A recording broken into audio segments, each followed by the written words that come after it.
Goedenavond, beste luisteraars, en welkom bij de Kast van Mormon, aflevering 3, met uw gastheren David Geens en Kevin Verdegem. Dag Kevin, alles goed? Ja, ze.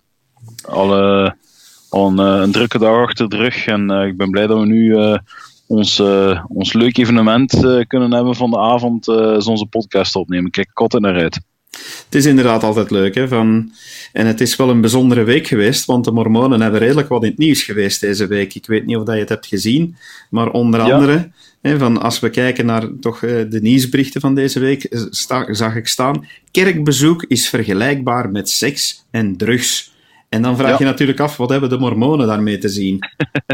Wel, de Standaard heeft dat blijkbaar opgeduikeld. En die hebben daar een heel artikel in gedaan, waar dan ze zich de vraag stellen: wat doet een religieuze ervaring met ons brein? En blijkbaar ongeveer hetzelfde als een portie seks of drugs. Dat is een krasse stelling, maar ze gaan er iets dieper op in. Ja, inderdaad. Ik heb er wat verder research naar gedaan, want het is gebaseerd op een aantal artikels die in Amerikaanse media verschenen zijn. Het is een onderzoek van de Universiteit van Utah. Het is een onderzoek gebeurd met 19 devote leden van de Kerk van Jezus Christus van de Heilige der Laatste Dagen. Dus met 19 mormonen, jong mormonen, allemaal op zending geweest. En wat men gedaan heeft, is dat men scans van de hersenen heeft genomen, terwijl die 19 jonge mensen met geestelijke ervaringen bezig waren. Ja. Zoals je ook wel weet als mormoon, we zijn vaak bezig met toch dagelijks te bidden en met de ervaring van de geest op te zoeken. Nu, ja, als ik aan jou zo vragen, belangrijk ook voor... Als ik aan jou zou vragen om te omschrijven van hoe dat je de Heilige Geest voelt, hoe zou jij dat zelf omschrijven? Het wordt gezegd, het doet uw boezem branden, staat er in de schriften, en dat is er niet zo ver van eigenlijk. Het geeft u inderdaad een warm gevoel. Het geeft een goed gevoel, een rustgevend gevoel, een blij gevoel. Ik wil het woord extreem niet in de mond nemen, maar in extreme situaties, waar dat je de geest heel sterk voelt, kan dat zelfs een euforisch gevoel zijn dat je ervaart.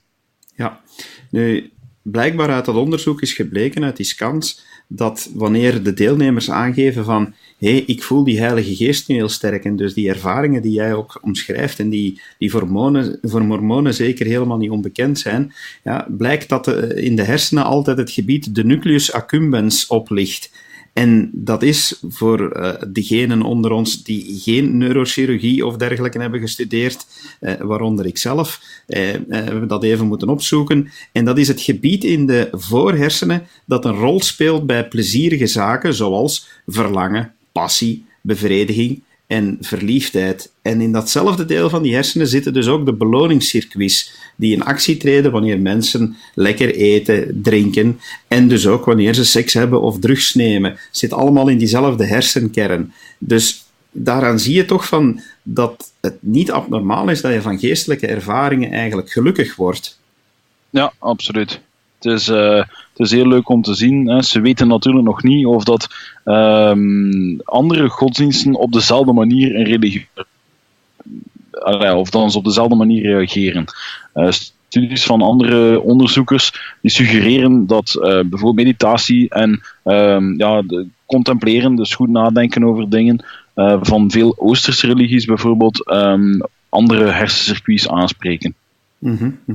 Nu, ik ben er ook weer zeker van dat er natuurlijk critici zullen zijn die het zullen gebruiken om omgekeerd uit te leggen. Die zullen zeggen van, kijk, zie je, geloof en het ervaren van de Heilige Geest is allemaal puur iets chemisch in de hersenen en dergelijke meer. Nu, wij weten ook van dat uiteindelijk alles kan van twee kanten uitgelegd worden. Dat is ook de bedoeling van onze Hemelse Vader, dat Hij volstrekt neutraal blijft en ons de volledige keuzevrijheid laat in het feit of we geloven in Hem of niet. Nu, eerlijk gezegd, ik stel me dan gewoonweg de vraag van oké, zelfs als het is dat het wat oorzaak en gevolg is en het chemische proces in onze hersenen, dan vraag ik me toch af van waarom zijn onze hersenen dan toch zo gebouwd om net ook bij die geestelijke ervaringen het positieve te ervaren. Dus, ja, inderdaad. Voer voor discussie, maar ik vond het toch heel opmerkelijk en mij staat het niet verwonderlijk voor dat iemand gelukkig wordt van zulke geestelijke ervaringen en dat daardoor net die hersencellen die met geluk te maken hebben oplichten. Ja. Een tweede artikel dat we opgediept hebben in de krant deze week.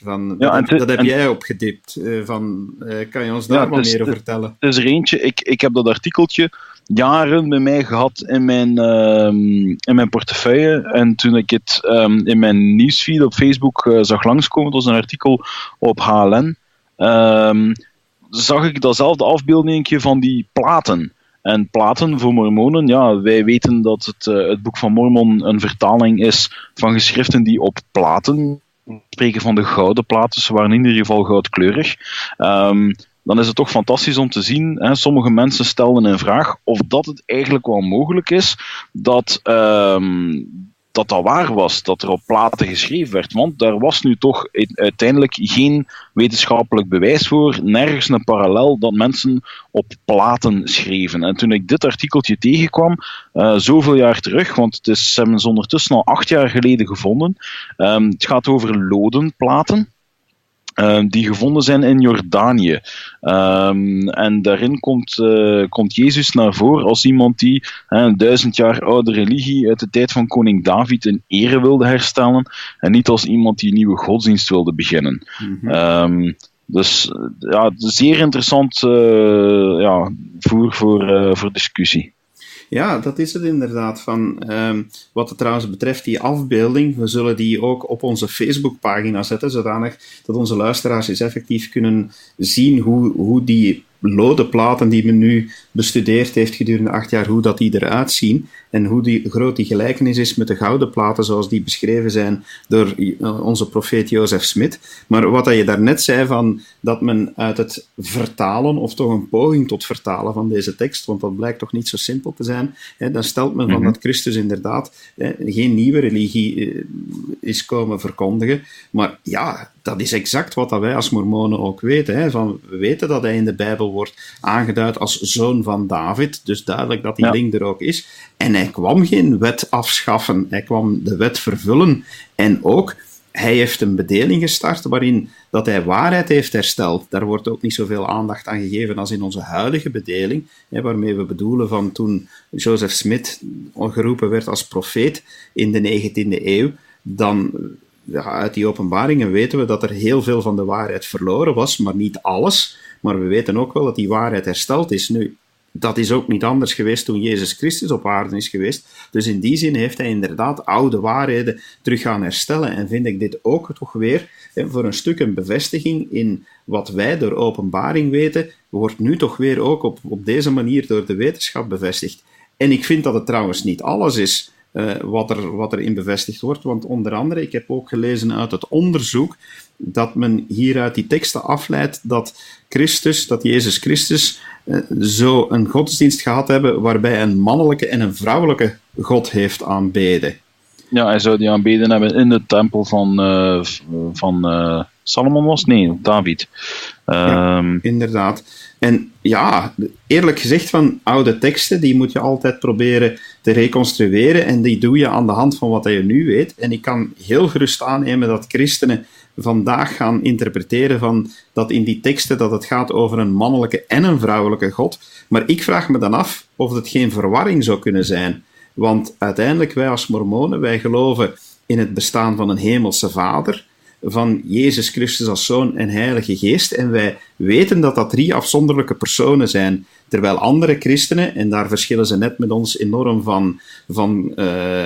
van mening, dat andere christenen eerder uitgaan van die 3-eenheid. En ik denk dat het voor hen daarom moeilijker is om, zoals wij aanvaarden, we hebben een hemelse vader, en we weten ook dat we een hemelse moeder hebben, dat eigenlijk een 4e persoon is. En misschien dat dit hier toch ook weer mee te maken heeft. Dus ik heb zoiets van, hier zal nog heel veel over gediscussieerd kunnen worden en er zullen er weer zijn die het gaan gebruiken als zijnde van, ja, zie je wel, Jezus Christus was maar gewoon een secteleider in die tijd en dergelijke meer. Maar ik vind toch als mormoon, was ik heel blij met dit alles te lezen en had ik zoiets van, jongens, als je het kan kaderen, dan moet je toch gaan toegeven dat er heel veel elementen zijn die dat overeenkomen met wat onze profeten al honderden jaren nu zeggen door middel van openbaring. Ik weet niet wat jij daarvan vindt.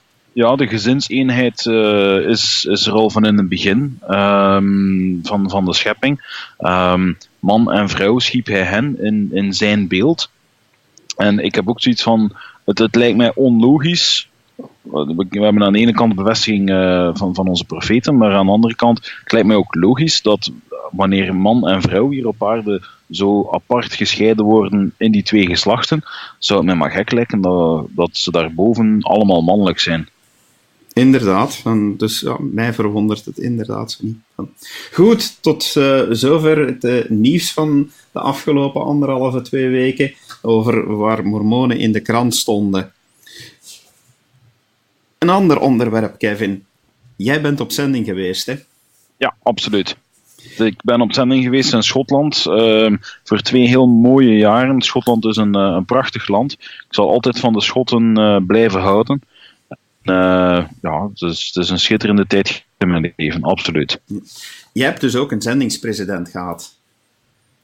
Ja, dat was president Bill Vriends. En die heeft hier in België en Nederland gediend zoveel jaren terug. Sterker nog, hij was op de inwijding van de tempel, van de Den Haag-tempel, was hij aanwezig. En het blijkt achteraf dat wij, mijn zus Kimberly en ik hebben toen alle 2 in de celestiale kamer gezeten tijdens de inwijding. En daar zat hij ook. Dus dat was eigenlijk wel heel speciaal. Ja. Nu, zou je misschien eens kort kunnen vertellen wat een zendingspresident eigenlijk is, wat dat hij doet, wat zijn taak is? Wel, binnen de kerk heb je een volledige organisatie en je hebt de leden die gewoon ter plaatse wonen en die hun structuur hebben. Zendelingen, die komen van overal in de wereld. Elders en zusters komen van overal in de wereld en komen hier in wat wij heten een zendingsgebied. Bij ons is dat Vlaanderen en Nederland. En aan het hoofd daarvan staat een zendingspresident. Die heeft ook zijn vrouw bij hem.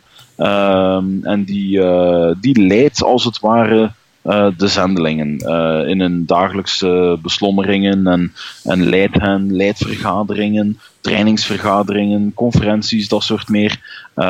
En de zendelingen kunnen ook bij hem te raden wanneer ze hulp nodig hebben. Ja.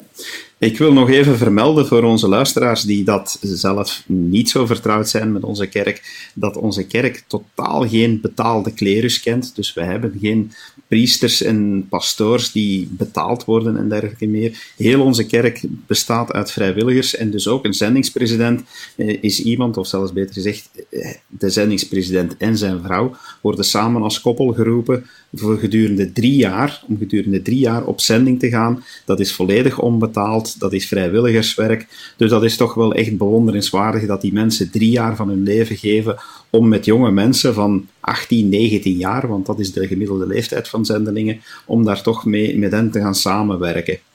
En omdat we dat zo fantastisch vonden en dat heel veel mensen daar zelf, tenzij ze zelf op zending zijn geweest, toch wel vragen hebben van oké, wie is onze zendingspresident hier in ons gebied? Van waar komt hij? Wie is hij? Wat doet hij? En dergelijke meer.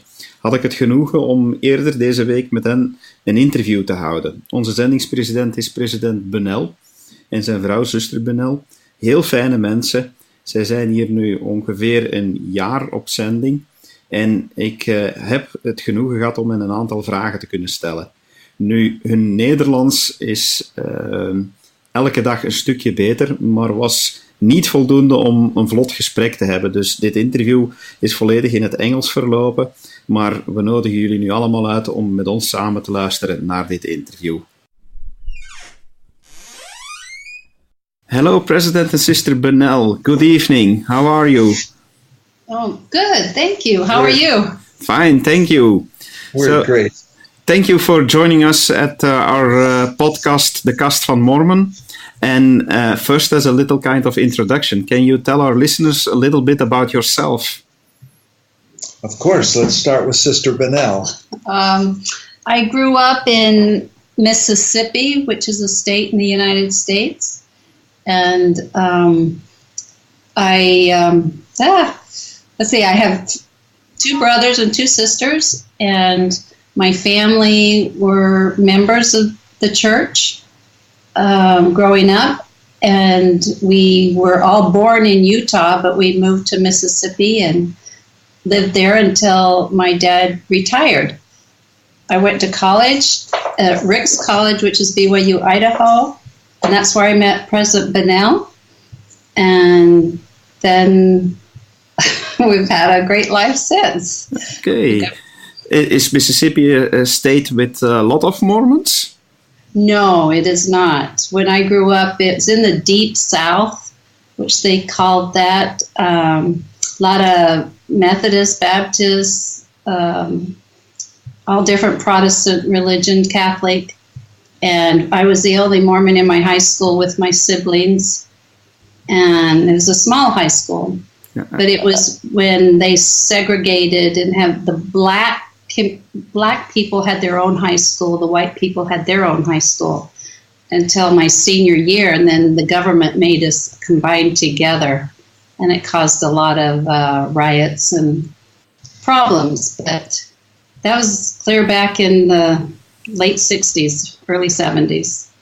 Okay. So that means that you are quite used to live in an area where it's not strange to be the only Mormon. So you can relate to us Europeans more. Right. That's right. All my friends were non-members, and they were great friends. I loved them. Okay. And President Bunnell, tell us a little bit about you. I grew up in Salt Lake City, Utah. I'm one of 6 children, 3 boys and 3 girls. After growing up in Salt Lake City, I wanted to serve a mission, and I was called to serve in the Netherlands. I had no idea where that was. I had to get the encyclopedia out and look it up, and I learned all about it. And then when I came to serve here 45 years ago, I fell in love with the country and its people. Sadly, I didn't have a chance to serve in Belgium, but I grew to completely love the Dutch and the people in the church that was here. And then when I went back to Ricks College to teach in the LTM in those days, the MTC, and I had an assignment to find a date to go to a party for the teachers of the LTM, Language Training Mission. And I didn't know any girls at that time, but I was walking on the campus at Ricks College and saw the most beautiful co-ed and followed her on the sidewalk until I got enough courage to ask her if she would go to that party with me. And that started our story. Beautiful. Beautiful. You see, it always comes on unexpected moments. But talking about unexpected moments, I can imagine, or maybe I should ask, your calling as a mission president. How did that go? Was that at a certain moment an unexpected call from President Monson on one day, or how does that work? Something like that. I was doing my normal work. I hadn't thought about retiring yet. And we got a call from Quentin Cook's office. His secretary called and said, "Would you come in and see Elder Cook?" And I said, "Well, sure, happy to," because I figured they wanted to call Sister Bunnell to do something, to serve in some general board of the church, because she is an extraordinary, faithful woman of Zion. And we went in, and he interviewed us, and it took an hour or so, and then said, "Well, we may be calling you back." And he said, "Call us back if you don't hear from us in 2 or 3 months." So a couple of weeks later, we got a call from President Eyring's secretary asking us to come in and chat with him. And I thought everything was good. We'd go in and hear about Sister Bunnell's new calling. And President Eyring started saying, "Maastricht." And then he would laugh. And then he would say, "Maastricht." And he would laugh. Evidently his son served here and spent time in Maastricht. And so after he said that a few times, I started thinking, he might have something to do with Dutch, the language. And that's when he extended the call for us to serve here. A complete and utter surprise. Complete surprise. Our lives just turned upside down in a few seconds. I can imagine if you're not expecting such a thing, if you're still working, then it means a big change to leave everything behind. But at that moment, were you active in other callings, or what were your callings before?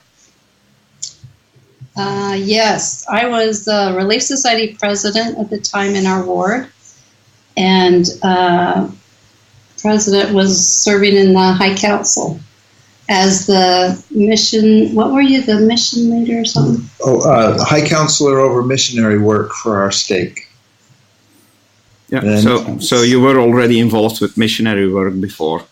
Already loving missionary work. Yeah. Yes.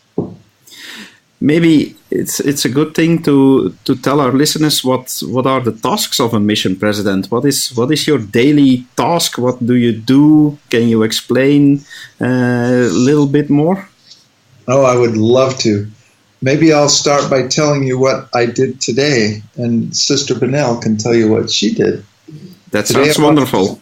I wanted to be with the missionaries, so we went and had morning studies with 2 missionaries. And learned all about how they study the gospel, how they study to prepare for the lessons they're teaching, how they study the language. And then we went and met with 2 other missionaries, and they went off to do their work, and I worked with another set of missionaries. And I went to the home of a young man who is coming back to the church. And we had a wonderful visit with this humble, sweet young man who is changing his life around and wanting to come back into full activity. It was a wonderful event. And yesterday, I went out with a couple of missionaries and we talked to a woman from China who was interested in learning about Christianity. And we had the privilege of teaching her about Christ, about the Bible and the Book of Mormon, and how the 2 of them testify of him. We even got a chance to hear her say her first prayer.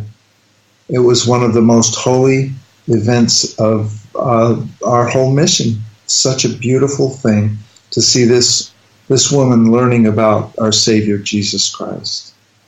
So that's how I spent a couple of days. I'll let Sister Bunnell tell you what her activities have been. Oh, today I been working on, every day I work on a little bit of medical issues for the missionaries. I make sure that they have appointments, get appointments made for them if they're sick or need to see a doctor for something. And that takes a little time to work through that. And then Christmas is coming up. So I'm preparing Christmas cards and a little gift for all the missionaries. So I worked all afternoon on that and working on a talk that I have coming up. And we have Zone Conference coming up next week and preparing on what to do for that. So it's always preparing for the next event that's coming up. Or Mondays, we always go to the office and work with missionaries that are running the office and the Fonderputs, the office couple that are there, trying to make sure everything's running smoothly. Mm-hmm. So we're either out and about or preparing for the next event. Okay. So you could say that at one hand you are leading the missionaries, but on the other hand, you both seem also their replacement parents. Is that correct? Oh, you should know how many times Sister Bunnell gets a call from a sick missionary. They have colds, they have vomiting, and they have other illnesses, and she's forever giving them counsel over the phone as a wonderful mother would, how to take care of themselves and their companions. Yeah, so it's a lot of that. Because there's, 100-something, 150, and if you have that many children, someone's always got a problem. Yeah, there's always somebody in the need for a little help or a little talk or something like that. I can imagine that. But okay, you are now serving for a time period for 3 years in Belgium and Netherlands. What I'm wondering is, okay, in those three years, is how do you keep contact with your family, with your children? Do you see them sometimes? Do you call them, or do you return once a year or so? How does that work? Well, we can't leave the mission to go visit our kids. They can come and visit us if they can. And they're all living back in the United States, in Utah. And some of them are saving up their money so they can come out and visit us. But we can call and Skype them anytime we have a free moment, which isn't very often because of the time difference, because sometimes they'll be sleeping while we're awake and vice versa. We email a lot. I send packages to them. They send packages to us. So it's just through social media, I guess, that we communicate. The fun part is when we're driving from Brussels back to Leidschendam or Groningen or Arnhem, we can call them on the phone and talk to them while we drive. So that's really fun to catch up with them. Yeah. I can imagine you miss them. Yeah. For the first 6 months to a year, it was really hard. But, you get used to it. The Lord helps you keep going and gives us a lot of blessings. Just like any calling, when you serve the Lord, He will bless you and help you do what you need to, and your heart won't break too much.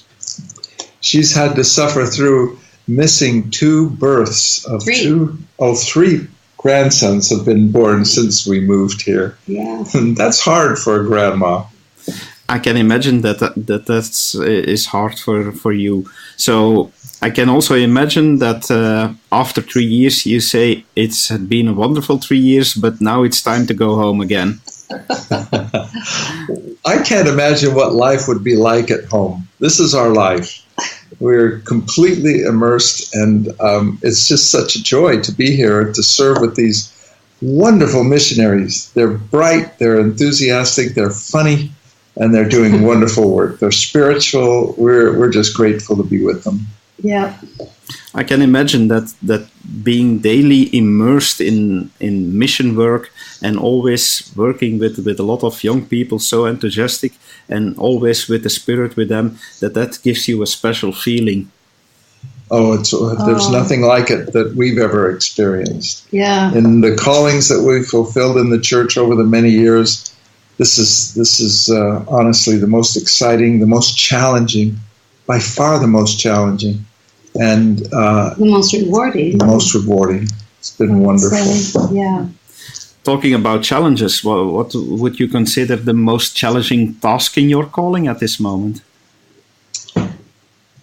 Oh my goodness. Probably the one thing that we work the hardest on is trying to seek the Lord's will to know where our missionaries should be transferred to and from. There are so many factors that you consider as you think about the personalities, the places where they are, the members where they are, how the work is going, what personality or what kind of talents would strengthen the work, and which missionaries would we ask to serve in certain leadership positions. It takes a lot of time, a lot of prayer, a lot of fasting, and hard work. That's a very challenging case. We also have missionaries who face some very difficult things. Life goes on for them and their families. A missionary who lost his father, missionaries who are losing grandfathers, uncles, aunts, even little ones in their families. So those things come up, and that takes extra effort too. And we try to help them through those times. Yeah, that gives you, of course, extra dimension to your calling. Is you have to know all those missionaries. I can hardly imagine that you know them all by. Of course, you know them all by their name, but also who they are, what their feelings are, how they act with other missionaries and stuff like that. So the first few weeks must be hard to get them to know them all, isn't it? Yeah. It's still a little bit difficult to remember all the details about all of their lives. But after you serve with them for a little while, you can't forget them. Yeah. Each is a unique, wonderful individual. Yeah, I just wish we had more time to get to know them more individually. You know, we do to a point, but there's not enough time. And we do interviews with them, and that really helps every few months. But it'd be nice to really spend a good day with each one of them. But we do the best we can, and they're wonderful. Wonderful young men and women. And I can imagine those young men and those young women, they are most of the time far away from home for 18 to 24 months. I can imagine that there are sometimes homesick missionaries. How do you deal with them? Oh, yeah. You know, I think that the best resource we have for those missionaries, we have two wonderful resources. One is the senior couples. We have senior couples spread all through these two countries, and we're so grateful for them. They do wonderful work. And when a missionary is down and out, we can just call up their surrogate grandma, grandpa, and they'll rush to their side and help them. So we're grateful for that. But the key is, I believe, is the wonderful relationships that the members have established with our missionaries. They take such good care of them. Yeah. They're forever watching over them and feeding them and helping them with all of their challenges. They even help when they run out of food or they get stranded somewhere. We've had missionaries who were injured in the hospital, and members rushed to their aid. Until we could get there, they're always there to help. Yeah, it just couldn't be done without the members that love the missionaries and care so much for them. That's great to hear. I think a lot of our listeners will be happy to hear that their involvement with the missionaries is also very important. So that we can say to them, please continue in doing so. Because of course you don't only have homesick missionaries, you have missionaries who get ill, but I guess sometimes you have missionaries also that are not behaving that quite well according to the Little White Handbook, as we call it. Is that something that's hard in your calling, if you have to deal with missionaries that you have to say, okay, now we have to sit down and have a little talk? Yes, that happens. Luckily, not very often. Most of our missionaries know what the rules are. They do a beautiful job. Once in a while, somebody gets a little bit careless, and we need to have a little chat. But overall, it's going well. What really helps is when someone from a ward or a branch calls up and says, "Hey, this missionary looks a little unhappy," or we notice that the missionaries were over in doing this, and that gives us a little help to know how they're doing. So the eyes and the ears of the members are a huge blessing to us. We know we can call on them to help, and we know that they will call and let us know when we need to step in. So, President, you've served some years ago. Let's call it like that. And we are not going to talk about your age, but some years ago you served already in the Netherlands, and you're getting to know Belgium now also. Is this a country, or are both countries some places where you would like to also come on a vacation? Oh my goodness! Yes. She'll tell it. Look. Maybe Sister Bunnell can tell you about our vacation here. Oh, what are you 2005. Oh, we came here and visited in 2005 because we always wanted to come and see where he went on his mission, at least I did. And we saw some of the cultural sites and a few things here and there, and it was just so beautiful, and I just fell in love with it, the country. And it was meant a lot to me to be here. And then to have this opportunity to come back and live was amazing because I love the lifestyle here. I wish I had the time to ride a bike everywhere I needed to go because that would mean a lot to me. I just don't have the time to do that. But there's so many things to see and do, and we see new things every time we travel around the mission, but we just don't have the time to visit and see everything. But it is a beautiful place. She was prepared for the second time in the Netherlands and Belgium because the first time we came, we stepped out of our hotel room in Amsterdam and almost got killed. We walked right into the bike lane. And it was a mess. We were not even thinking about it, and it was very dangerous. But we kind of get used to that now. Yeah. What are the most beautiful things you have seen in your mission here? If you, top of your mind. Oh, the countryside. I love the countryside. The old buildings, the architecture of things, the canals with the boats in them. The swans, oh my goodness. What else? The molen. The molen, they're yes. Beautiful. And we fell in love with the atomium. We think that is the most amazing structure. It's just so beautiful. Okay, little pop quiz. How many balls does the atomium have? Oh my goodness. 12? I don't remember. How many? Tell me. 9. Oh, 9. You should come again and check if I'm right. Yes, we'll check it more closely, but it's beautiful. Yes, so fun to see, and all of the canals and the flowers. Oh, I love the flowers. The other thing that strikes me, I think both of us in both countries, the people are so kind. Yes, they are so nice. If you stop and ask a stranger for help, they will do whatever it takes. They are so helpful. The clerks in the stores, the hotel people, everyone is just wonderful. The medical people, everyone is delightful to work with. We think that this is where hospitality begins. The way that they treat us is really amazing. We have so much to learn.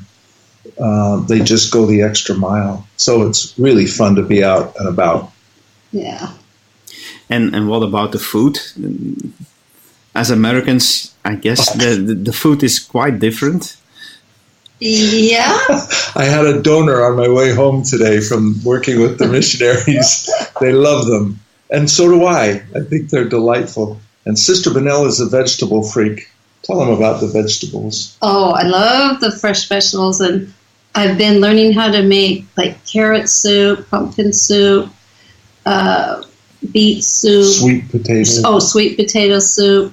Yeah. Oh, I love it. I love most everything.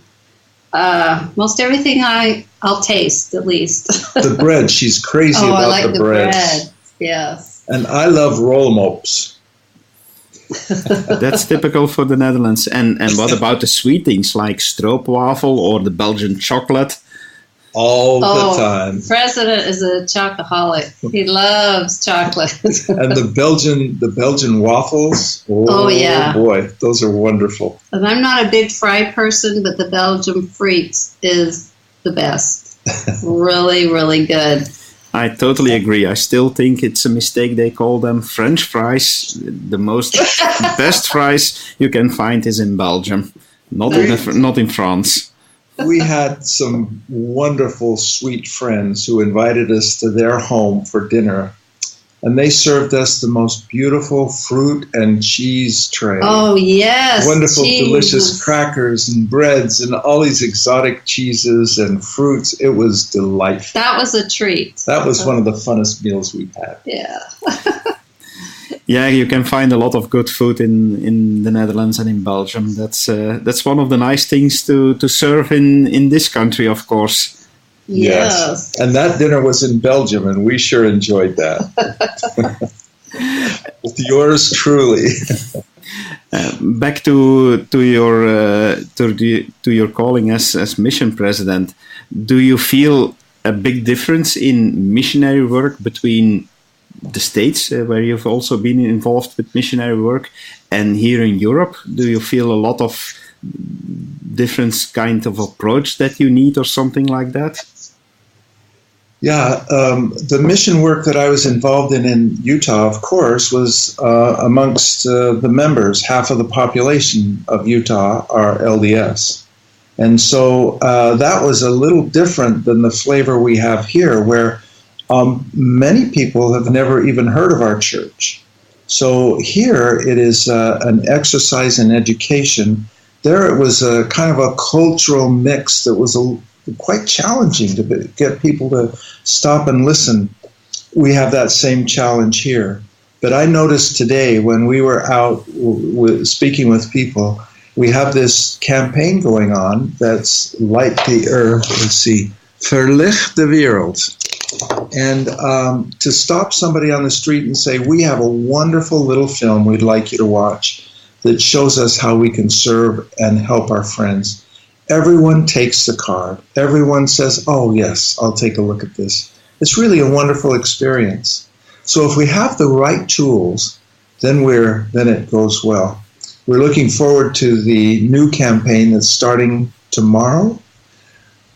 Yeah, Joy to the World. Our missionaries are ready to go. We have 2,000 videos sitting in the office, ready to be mailed. So we're very eager to see how that goes. But the teaching about the faith here, when I was here on my mission, we frequently got caught in doctrinal debates because people were more religious. We've learned that 13% of people now in Netherlands and Belgium are religious. So most of the time we are trying to help the people get a feel for the joy that comes from knowing Christ and being a part of his organization. A different challenge. I can imagine that nowadays it's quite different to talk about religion here in Europe. It has quite a bad name already with some things that happened, of course, in Europe with terrorism and stuff like that. So it's wonderful that we have missionaries that are involved in spreading the joy about religion, of course. That's what we have to focus on. But maybe to end this wonderful talk that we have, what would you consider as one of the most joyful things that happened to you during the time you were already here? If you can, each of you can pick one thing top of your mind that you say, okay, that was the most wonderful thing that happened to me over here.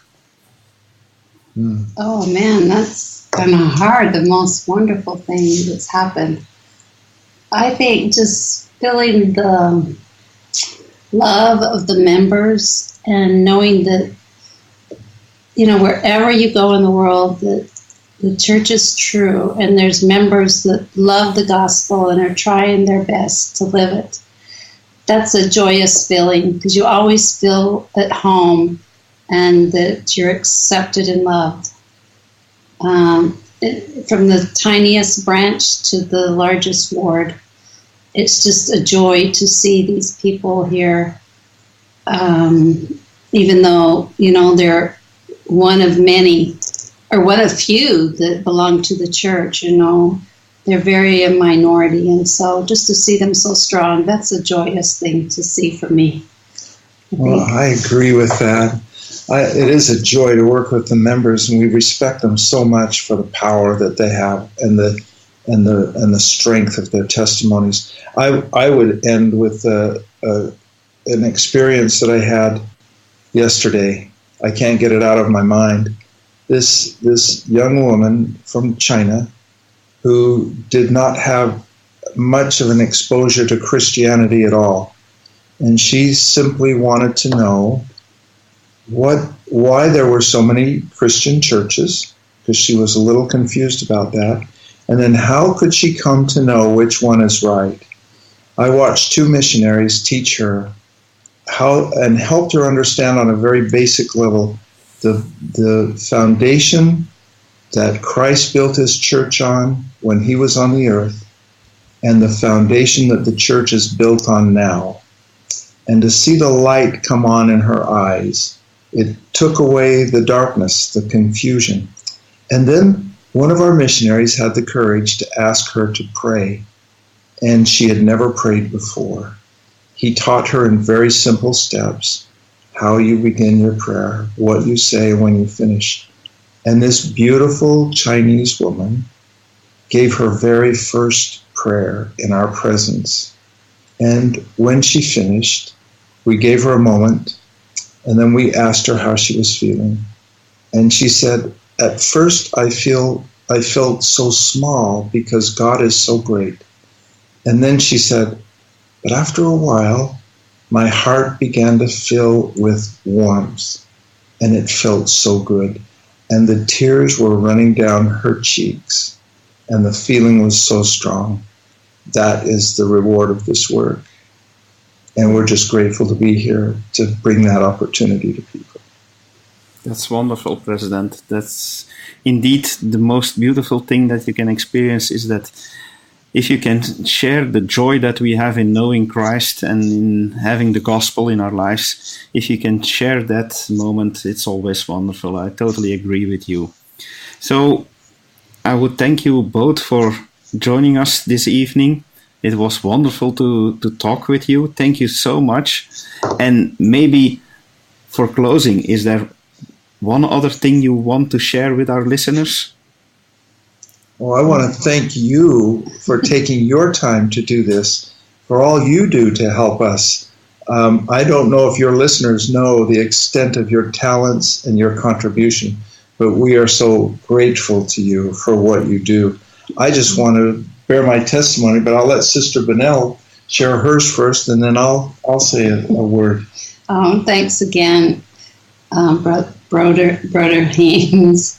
Sorry.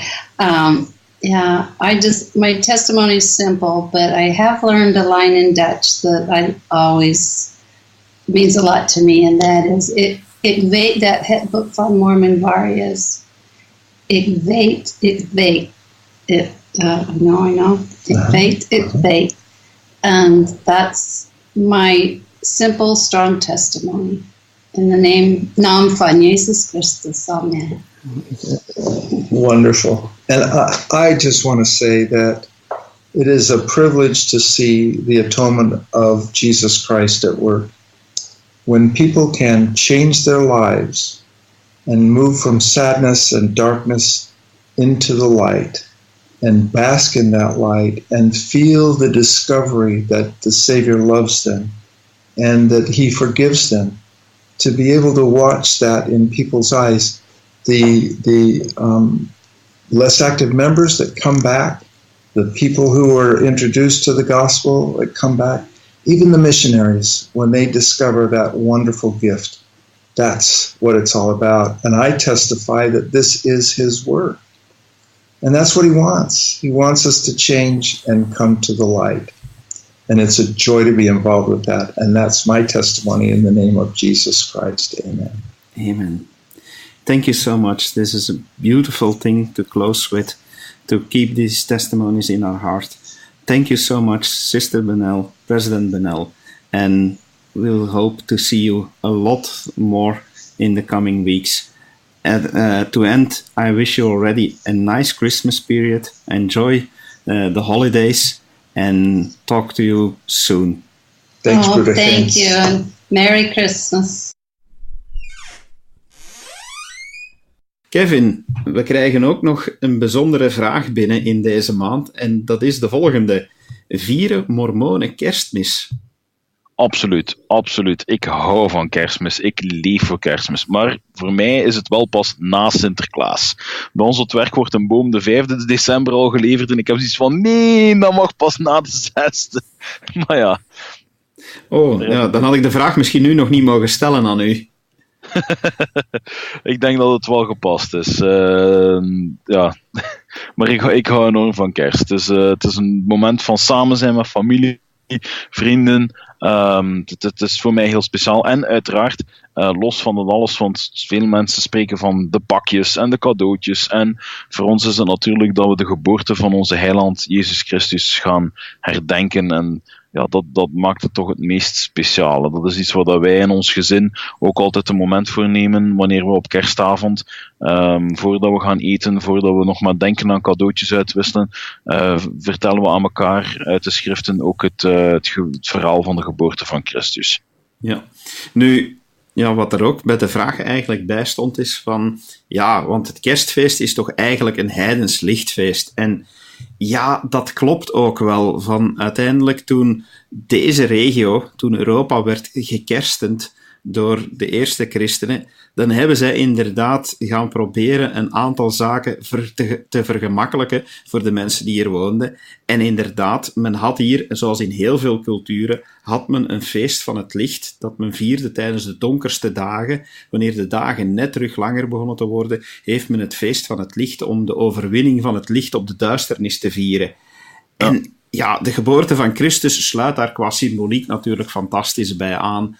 En ik denk dat het daarom niet abnormaal is dat wij mormonen nog altijd ook Kerstmis op dit moment vieren, in de donkerste dagen van het jaar, hoewel wij eigenlijk door openbaring weten dat Christus niet geboren is in december, hè. Nee, en als je spreekt dat de lammetjes, niet de lammetjes, maar dat de herders in de velden lagen te slapen, dat doet je ook niet in putje winter. Dat zou ik toch niet doen. Ik zou in een warme stal misschien met een schaap tegen mij aangedrukt liggen slapen. Om toch maar die warmte te hebben, maar ik zou zeker niet in het veld liggen te slapen. Dus ja. Nee, akkoord. Maar goed, het ligt dan toch nog wel een stuk zuidelijker, Bethlehem, dan hier. Ik kan me inbeelden dat de winter daar niet zo wisselvallig is als hier en dergelijke meer. Maar wij mormonen, wij weten dat de geboortedatum van Christus elders in het jaar ligt, maar dat houdt ons toch niet tegen om nu volop Kerstmis mee te vieren. En effectief ook het symbool van het licht te gaan gebruiken. Want uiteindelijk, Christus heeft heel duidelijk gezegd, dat kan je in de schriften terugvinden, van ik ben het licht van de wereld. Maar hij heeft ook eigenlijk ons de opdracht gegeven om het licht in de wereld te zijn. En dat is nu dit jaar ook wel de campagne van onze kerk, onze kerstcampagne. Daar straks in het interview, president Bunnell, die verwees er ook al naar. En de kerstcampagne dit jaar is Verlicht De Wereld. En ik vind het een fantastisch mooie campagne, omdat men heeft er een mooi filmpje over gemaakt als introductie, maar men heeft ook een soort van adventskalender opgesteld. En waar traditioneel de advent de 4 weken voor Kerstmis is, heeft onze kerk nu gezegd van kijk, de 25 dagen in aanloop naar Kerstmis gaan we een kalender opstellen met elke dag een kleine opdracht. En die opdracht heeft altijd op de een of andere manier te maken om een kleine dienst te bewijzen aan iemand, om aan iemand te denken, om iets te doen voor een ander, om gewoonweg, kortweg, het licht te zijn voor iemand anders. En ik vind het echt een fantastische campagne. Ik ben er enorm enthousiast over. Ik weet niet of dat jij er ook zo enthousiast over bent. Ja, het is leuk. Hè. Het is een manier om een bewustwording eigenlijk. Het is om er meer stil te staan bij ons geloof en de beoefening ervan. Van het uitvoeren van het voorbeeld van Christus. Ja, inderdaad. En ik vind het zo fantastisch dat ik het wil delen met iedereen die naar deze podcast luistert. We zullen op onze Facebookpagina dat filmpje en die adventskalender ook zetten. En we nodigen jullie allemaal uit. Of van welk geloof dat je nu ook bent, of dat je niet gelovig bent, van laat de maand december een echte kerstmaand worden. Wees het licht voor iemand anders. Wees een lichtpuntje in deze duistere dagen. En als je kan, pik er hier en daar op die adventskalender iets uit en zeg voor jezelf van kijk, dat ga ik nu ook eens doen. En dan zullen we deze maand echt voor iedereen een fantastisch mooie maand maken. En dan hebben we echt het kerstfeest waar iedereen van droomt. En absoluut. Dat is wat ik zo prachtig vind aan deze maand. Het is donker, we blijven vaker binnen, we kruipen dichter bij elkaar. Maar het is zulk fantastisch moment om aan familie te denken, om aan anderen te denken. En ik hoop echt dat we iedereen kunnen warm maken om mee het licht van Christus te zijn. Goed, beste luisteraars, daarmee beëindigen we aflevering 3 van onze podcast, de Kast van Mormon. Zoals beloofd zullen we extra informatie voorzien op onze Facebookpagina op facebook.com/de Kast van Mormon. Hebt u nog vragen? Aarzel niet om ze te stellen. Schrijf op onze Facebookpagina. Stuur ons een mailtje op zeghetmaar@dekastvanmormon.info. Whatever, hoe je ons ook maar kan bereiken, we zijn er altijd om op uw vragen te beantwoorden. Dankjewel allemaal voor jullie bereidwilligheid om elke week opnieuw af te stemmen op deze podcast en te luisteren. En we houden van jullie en we gaan hier nog ver mee doorgaan, hè Kevin? Absoluut, ik vind het heel leuk. Ik vind het fantastisch dat we op deze manier kunnen onze boodschap verspreiden. Prima, goed. Kevin, ik wens jou nog een prettige avond, beste luisteraars. Of dat jullie nu op een morgen of op een avond of op een middag of 's nachts aan het luisteren zijn, wat dat je ook aan het doen bent, geniet er nog van. En vooral geniet van deze kerstmaand. En tot binnenkort. Dag.